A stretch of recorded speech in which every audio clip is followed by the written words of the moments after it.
সুইজারল্যান্ডে আমেরিকা যুক্তরাষ্ট্র ও ইরানের মধ্যে 60 দিনের একটি শান্তির বৈঠক চালু হয়ে গেছে। এর মধ্যে ইসরায়েল নিজের সুরক্ষা নিয়ে কোনো সমঝোতা করতে না পেরে তিনি লেবাননে হিজবুলের ওপর লাগাতার 12 দিয়ে হামলা চালায়। এতে কয়েকজন মানুষের হতাহতের খবরও পাওয়া যাচ্ছে। এই কারণে ইরান তাদের হরমুজটি পুরোপুরি আগের মতন বন্ধ করে দেয়। এরপরে আমেরিকা যুক্তরাষ্ট্রের যে রাষ্ট্রপতি ডোনাল্ড ট্রাম্প, তিনি ইসরায়েলকে ধমকি দেওয়ার বদলে ইরানকে ধমকি দিয়েছে এবং তিনি বলেছেন যে ইরান যদি এই চুক্তি করতে সম্মত না হয় তাহলে ভবিষ্যতে মার্কিন যুক্তরাষ্ট্র হরমুজটিকে পুরোপুরি দখল করে নেবে এবং টোল ট্যাক্স তারাই কাটবে। আর এর কারণ হিসাবে তিনি জানিয়েছে যে মিডিল ইস্টে যে সুরক্ষা প্রদান করে এসেছিল এতদিনে আমেরিকা যুক্তরাষ্ট্র, তার ভরপাই হিসাবে নেবে। এটা তো অযৌক্তিক ব্যাপার।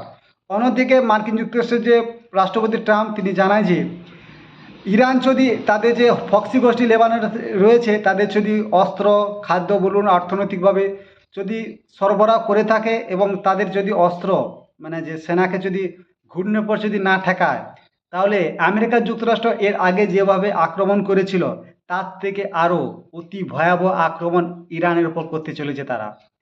এরপরে ইসরায়েলের যে মানে মানে প্রধানমন্ত্রী নেতানিয়াহু, তারই সংসদের একজন মন্ত্রী তিনি জানায় যে যতক্ষণ পর্যন্ত হিজবুল্লাহ তাদের অস্ত্র ডালছে ততক্ষণ পর্যন্ত ইসরায়েল 1 ইঞ্চি জমি ছেড়েও লেবানন থেকে আসবে না।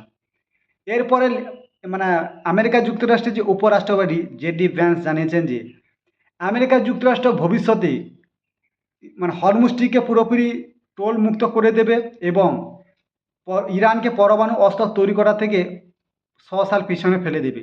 মানে তাদের যে মজবুত করা যে ইউরেনিয়াম, সেগুলো আমেরিকা যুক্তরাষ্ট্র দখল করে নেবে।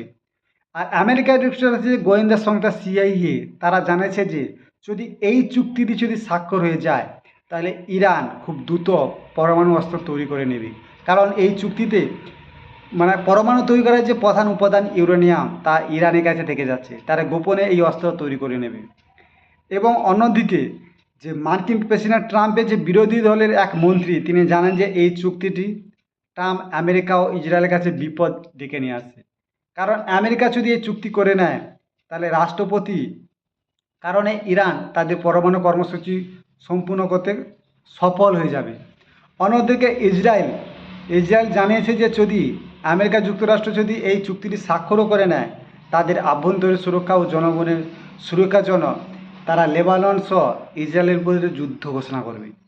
আর এটা করার কারণও আছে, তাদের যে জনগণ, ইসরায়েলি যে জনগণ আছে, তারা চায় ইরান ও লেবাননের উপর আক্রমণ চালাও। তারা এমন একটা জাতি, তারা কোনো মুসলিম কান্ট্রির কাছে এ পর্যন্ত মাথা ঝুঁকায়নি।